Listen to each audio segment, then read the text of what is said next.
Yo, what's up for you guys? Mike here, your host, Mix TV. Welcome back to another video. And this video today is a bit somewhat special because I will be shooting my last video here in my condo in Malaysia. 3 days from now, I'll be flying back home. So, oh no! I'll tell you all about it and how I started, and I'll be sharing with you guys how I started here in Malaysia, and then how was the journey for me, and then every good thing has an ending. So I guess this is mine. So, but before we proceed, of course, I would appreciate if you go smash that like button, share, and of course hit the subscribe button and click on the notification bell, so at least you would be informed with, whenever I upload new videos. Without further ado, cue intro.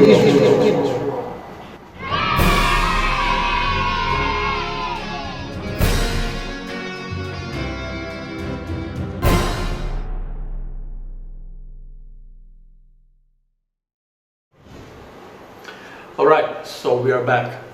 So I came over to Malaysia 2005 June to work for the same company that I was working for back in the Philippines. They basically centralized all the systems that we were managing and put it here in Malaysia. So we had a choice to actually take up the offer or move on from the company and then, get paid. But of course that's not enough, right? That was 2005, and now it's 2020, 15 years after.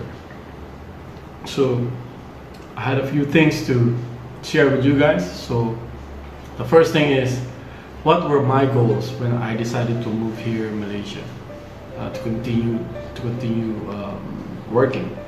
So of course, first thing was, of course, I wanted to have my own house, have my own home, because 2005 we're still living in one very small room, and my goal in life is to have my own house to call my own. That's one of the goals. Second, my own car. All right, I already have a family, and going around in the Philippines, if you don't have your own transportation, it is very difficult and it's very costly. During that time, 2005, I believe there's no Grab yet or Uber.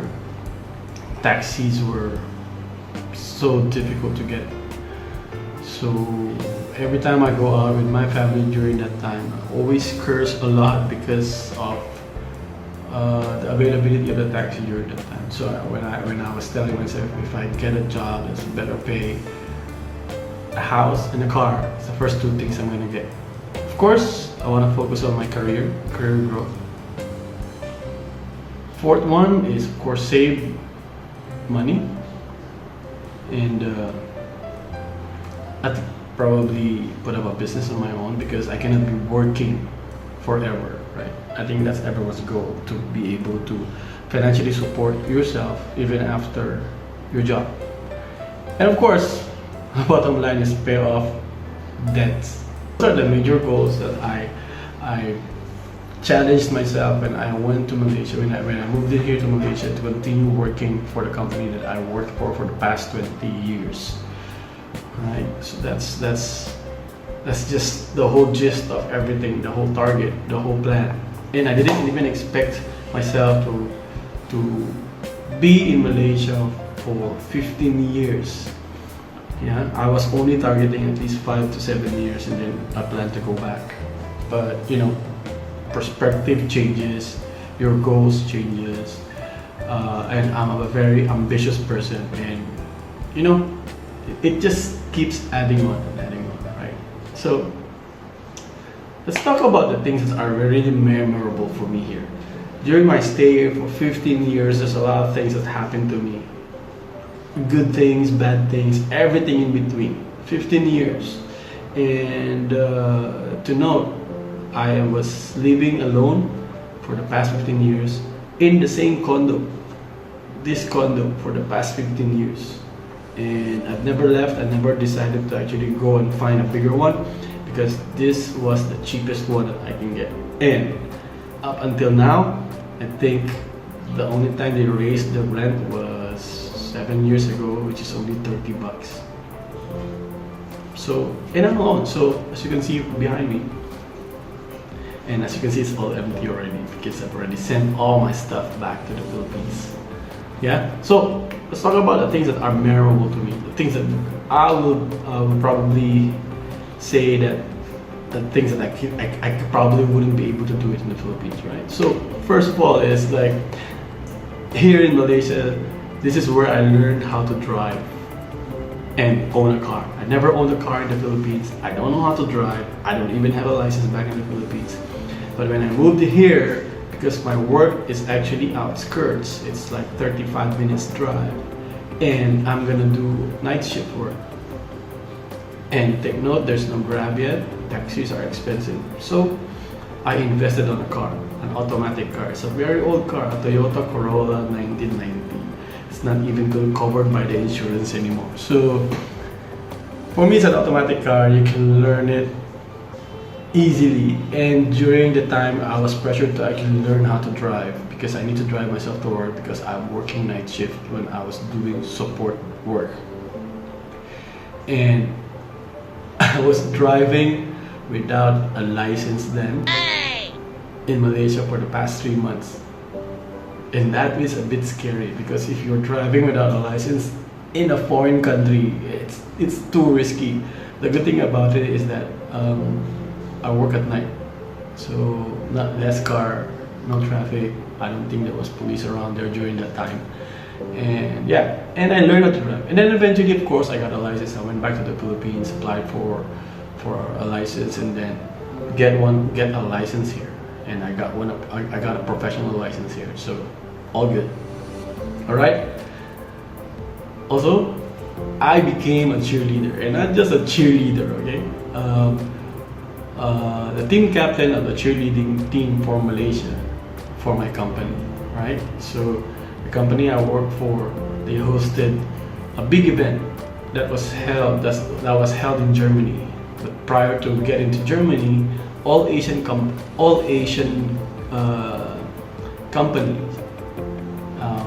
within the same company, of course, had to compete for a slot because the company can only send 5 Asian companies to Germany to compete for the cheerleading competition. So all Asian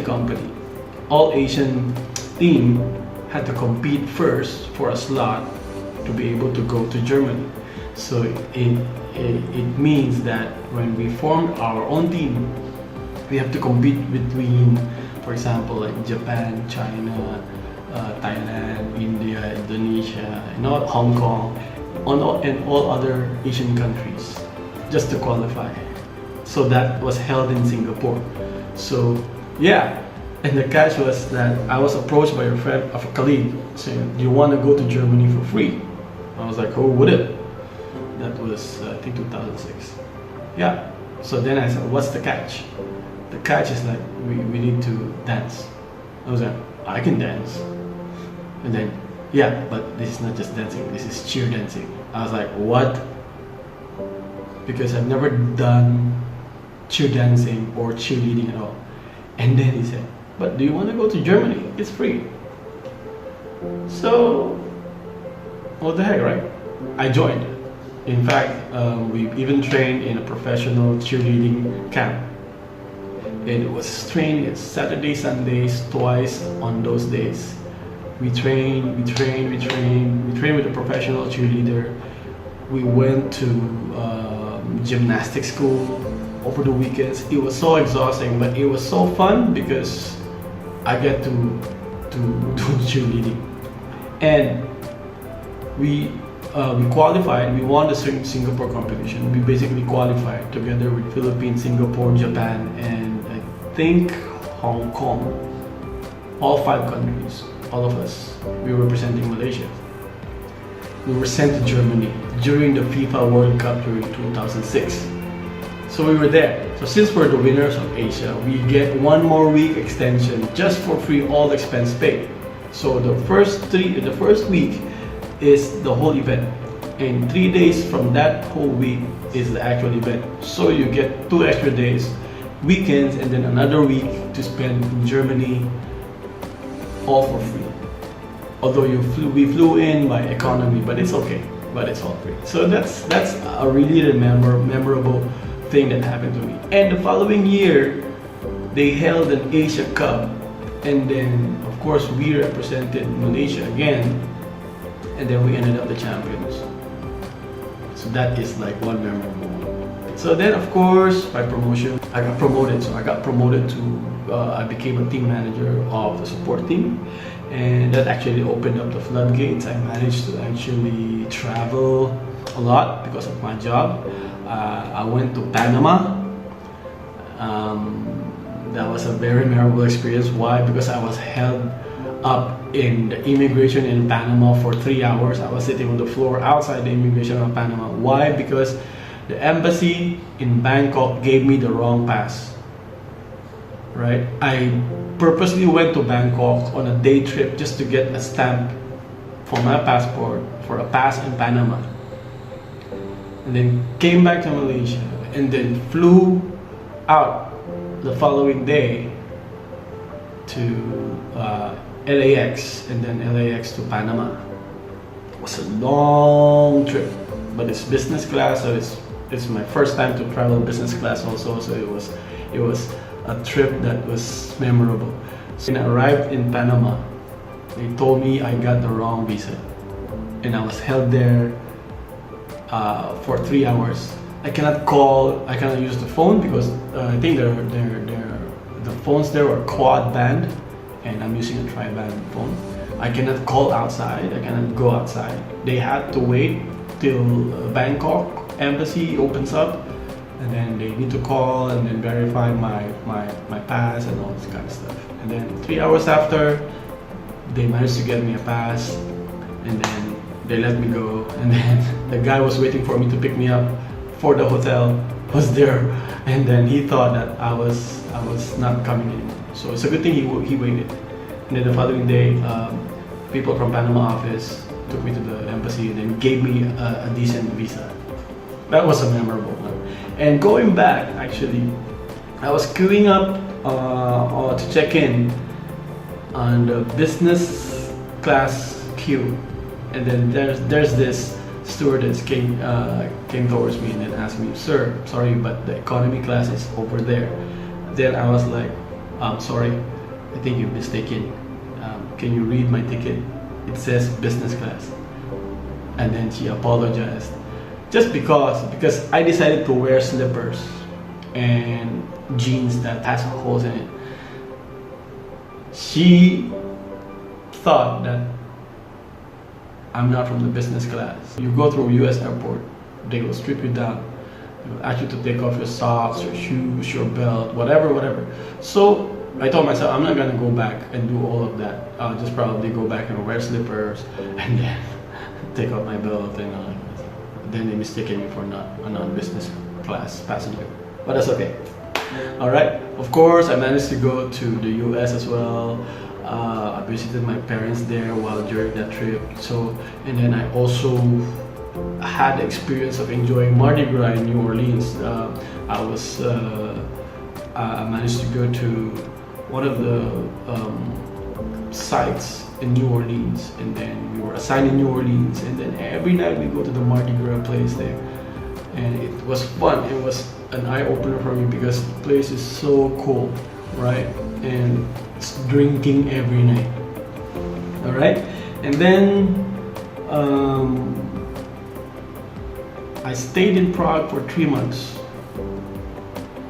and I'm a person who is not into really cold weather, so that was a really challenging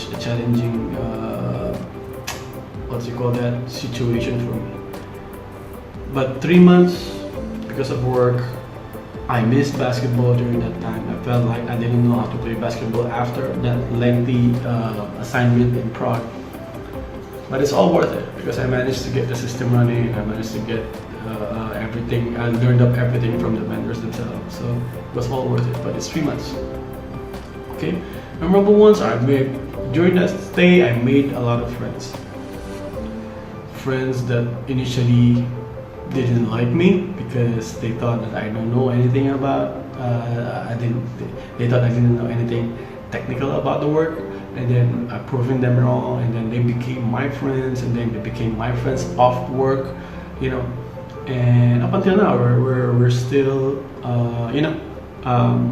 catching up. And yeah, so every time I go to Prague, I would meet them there as well.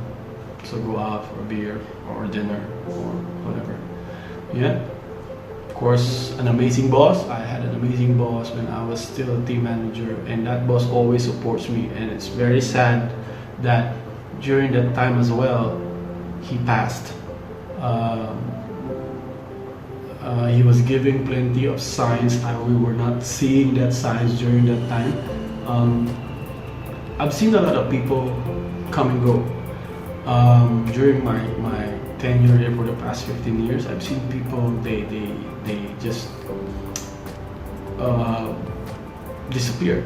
They just became ill, they became stressed, and they come to their sickness. And one of them is my boss. My boss is a very nice person. He would support you. He would be there everywhere. He would be behind you whenever you need him. He will support you. Even if you think that you did something wrong, he would still shield you from the people who are trying to, wrong you. And that's how good it was. And then honestly, when he passed away, I cried and I spoke to his. I gave a eulogy to his funeral. And that's how good he was to me, and God blessed him. So I hope he's in a very good place now. And yeah, like what I said, I've seen people come and people go, and people also come back. So many people leave my company and then come back. That's just weird. All right. Another thing is like I became a lead singer for a band. Funny, I know how to sing. I didn't know I had the guts to actually sing in front of a live audience, some more in an actual band. And also because of that, I started singing on stage in bars. When people, because most of the bars here, the performers or the singers or the bands are majority Filipinos. So whenever we go hang out in a hotel where there's bars, you get to sing with them, and then they would like invite us up on stage, and then just because people know that I sing, and then I go up on stage and sing, and then it became a regular thing. So I don't do that in the Philippines, right? And then I'm proud to say I'm the only Filipino who held at least the highest post or role in my company for a Filipino. So they were all proud of me, but I lost friends as well. It's things that are unexpected, I would say, right? So, saying unexpected, that will be my third point. What are the things that I didn't expect to happen, or things that are unexpected? I had a car accident. The Toyota Corolla that I was driving. I had a collision. And that was December, if I'm not mistaken, and I was about to go back home to the Philippines for a vacation. So I think that was a sign that for me not to drive before going back home to the Philippines. It was almost a total wreck. So it managed when I got back from the Philippines, vacation from the Philippines, January. It was all restored, but of course, it's already a damaged car, right? So. Eventually the car actually just broke down. There was some point where the car just won't start or won't move because of the gearbox problems. I had to stick out my feet out of the car and push the car just to make it move, at least to get that gearbox bite and make the car move. There was one time I was stuck in a place for an hour and a half because my car won't move. That was terrifying. Um, I lost friends. Yeah, I had friends, then I lost friends as well. Lost because I don't know. They just disappeared. They were friends. They were friends of mine at one point, and then they weren't my friends anymore at some point. And it happened when I moved to a new role. I moved to a higher role, and then I think one of my friends told me that just because I was in that role, I changed. I don't know why, how, but that's his point of view. But and maybe I just separated myself from them as well because I don't want all the politics and all this kind of stuff. So, so the friends that I have right now, after that role that I had, was the basketball guys. And then I try not to mingle with other Filipinos in my company at work. I don't know, maybe because of I just don't want politics. Yeah. So third one is at some point in time I hit a financial snag. I was broke as hell. There was times where I don't have electricity. I wasn't able to pay my electricity bill. There's like 2-3 days that I don't have power in my condo because I wasn't able to pay electricity bill because I was financially incapable because of debts, and then the debts that I had to pay, the commitments for the house and all this kind of stuff and everything else. It was just a financial mess for me. I don't know what happened, but yeah. So there was really at one point where I skip meals because I cannot afford or buy. I'd rather just keep the money in case of emergency. It was really sad. I pity myself during that time, and I didn't tell my friends or my wife because I don't want them to worry. It's just that it's so difficult, right? I do have friends here where I can run to, but I think the only person that I run to a lot is my boss during that time, but I don't really, and he's very okay with that kind of stuff. But I find it like it's my own problem as well. It's because of financial, what do you call that, planning.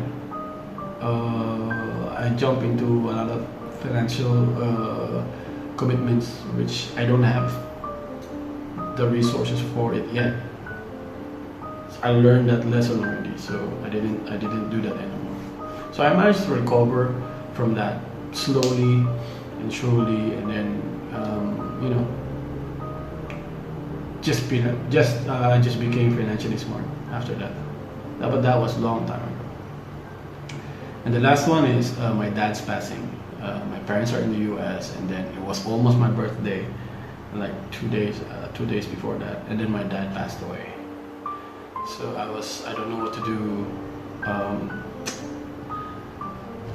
It was just a surprise. And then everyone has, me, my brother, and my sisters had to go to the U.S. to, of course, to comfort my mom and then see through my dad's funeral and all kind of stuff. So that's another financial challenge for me because expensive. The flight there is expensive. I have friends who actually help me with getting a plane ticket. I'm very thankful for that as well. So yeah, so that's why I think some of the memorable things that I would really be thankful for are the true friends that I have, and some of the help that I got from them. Yeah, so those are some 4 things that I didn't expect happening, but it did happen. Alright, so but the things that I will miss here in Malaysia, of course, a lot actually. First is food. I love the food. Of course, specific food only. The people, friends, yeah? Basketball. I played a lot of basketball here for the past 15 years. I didn't even play that much back in the Philippines, and I felt like I've improved my basketball skills here in Malaysia. So thanks to the guys who trusted me, my teammates, my other friends who play basketball, people who invited me to play basketball and all kind of, and yeah, so I felt like I even improved my basketball skills here in Malaysia, right? And then of course I'm gonna miss the traffic because there's not much traffic here compared to the Philippines. The petrol is very cheap, fast internet. Wow, this is the one that I'm really gonna miss. Very fast internet and cheap too. A lot of cheap stuff, gadgets and whatnot. Yeah. The places. I mean, Philippines has better places, but they also have places here, beaches and all, that you probably would enjoy. I'm not really a beach guy, but yeah. So what places you would go from here and there? It's okay. Yeah, the nice malls, of course. Traveling, interstate, right? Of course, since I'm leaving leaving Malaysia, I'm leaving my job, so I won't be traveling anymore to Europe, to the US in business class. Of course, not that I'm not be able to travel anymore, but I cannot be, I won't be traveling through business class anymore.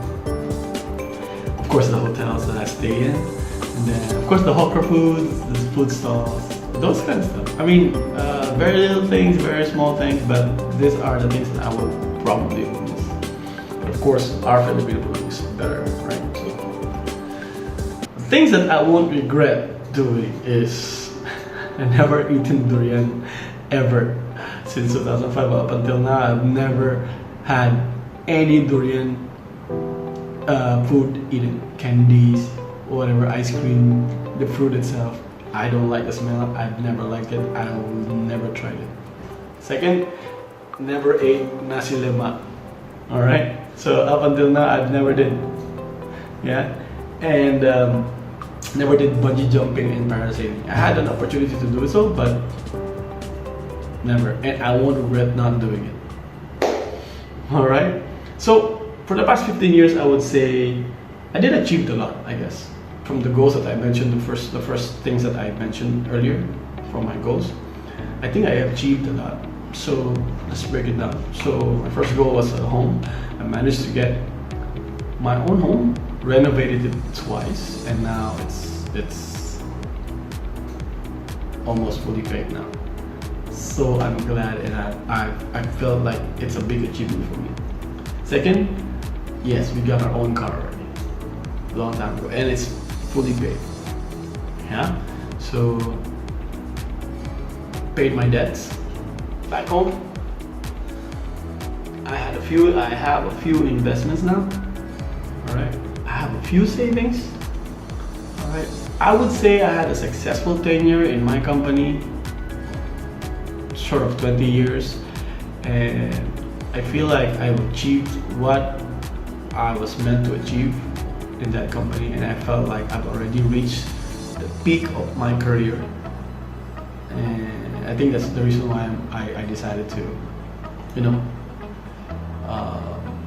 move on and enjoy life. They were saying that you are the youngest guy who retired. Well, I guess, yeah, but I cannot pass on the opportunity or whatever I'm getting right now, because I might not have the chance of getting that the next time around. Right?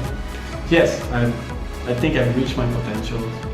I've already, at some point, is already bored, because I feel like that I'm done, basically. I think I've done everything already. I want to do something else. I wanna be my own boss. Right? Of course, I traveled. I went to Panama, New Orleans, Los Angeles, San Francisco, Las Vegas. I went to Europe. I went to Budapest. I went to Vienna. I went to Germany. Of course, Prague. A couple more. So I got plenty of stamps on my passport, so if you would say so. But I'm not really like into the traveling things. the enjoyable part for me when traveling is the actual traveling itself, meaning the plane ride. So yeah, and I guess I got a fair share of shoes. You know, I'm a collector, and I don't collect those highly expensive shoes, but I think I got a lot of shoes. 15 years, people are asking me, how many shoes do you have? Every time you post a picture, there's a different shoe. Well, I just like shoes.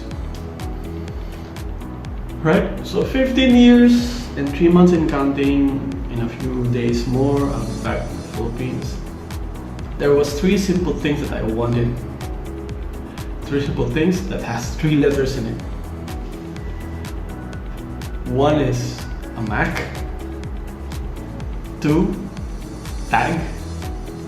3, a BMW. A Mac, I got 2 Macs, MacBook Pro and MacBook Air. Right? A tag is a watch, a Tag Heuer. I got one and I really liked it. And the last one is an experience to drive a BMW. My last car was a BMW. First one was the Toyota Corolla. The second one was a Persona. And then the last one, I told myself, I want to experience driving a BMW because I won't be able to experience that back in the Philippines. And I did, even if it's just a short stint, a year and a half or so, it's still an experience. So those are the 3 things I got that I wanted, and I got them, and I'm fully satisfied. Alright, so basically I felt like I think this is the time and I've reached my full potential in every aspect of my life here in Malaysia, 15 years. I felt like I had my best basketball career here in Malaysia. I had my highest role. I held the highest role for myself. I mean, at work. I felt like I've already reached that ceiling and I cannot go any more further than that. So yeah, and I'm totally happy with it. I didn't even expect myself to be in that role or position. But yeah, I guess the longest tenure in a company, almost 20 years. I traveled and then I met people. And yeah, so I came to a point where I feel that I'm done. I can't grow anymore, and it seems that I'm ready to enjoy life outside the corporate walls. And today I think I just did that. So yeah, so that's the whole story in a small vlog of my 15 years of staying here in Malaysia. And I will never regret anything. I'm happy of where I am right now. People are asking me, what are you gonna do after? You're too young to retire. Why didn't you want to stay to get a job?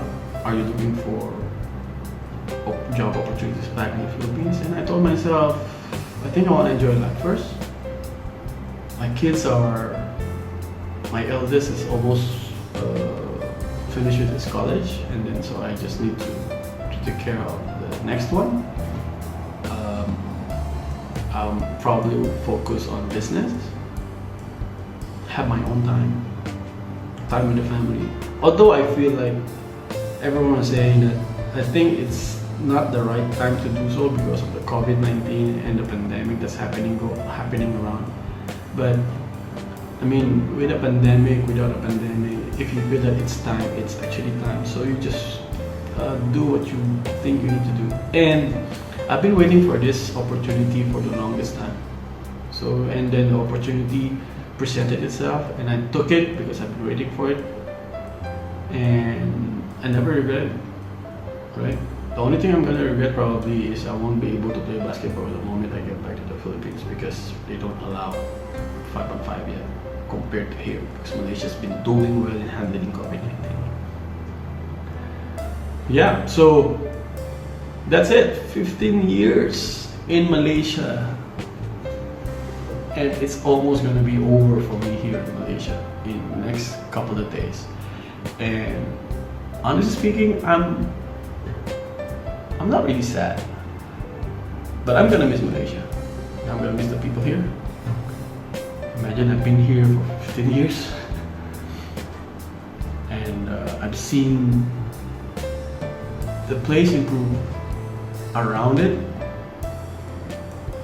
and yeah, so I think it's just time to move on. And I think I had my fair share of success here. I think I've done my part. I think it's time to move forward. Time to live life with the family and do things that I want to do on my own time without worrying about any boss or any corporate rule or any company policy. Alright, so I hope you guys enjoy that. It's just a sweet testimony of my 15 years of stay here in Malaysia, and of course in the company that I was working for. And I'm gonna miss Malaysia, but Malaysia is not going anywhere, so I can come back anytime I want. Of course when COVID is gone, but other than that, I can still come back, do all those things that I've been doing before, probably as a tourist. Alright, so I hope you guys enjoyed this video, and I hope I didn't bore anyone. And then if you have any comments, anything that you want to add on this video, please comment down below. And I hope you guys liked it.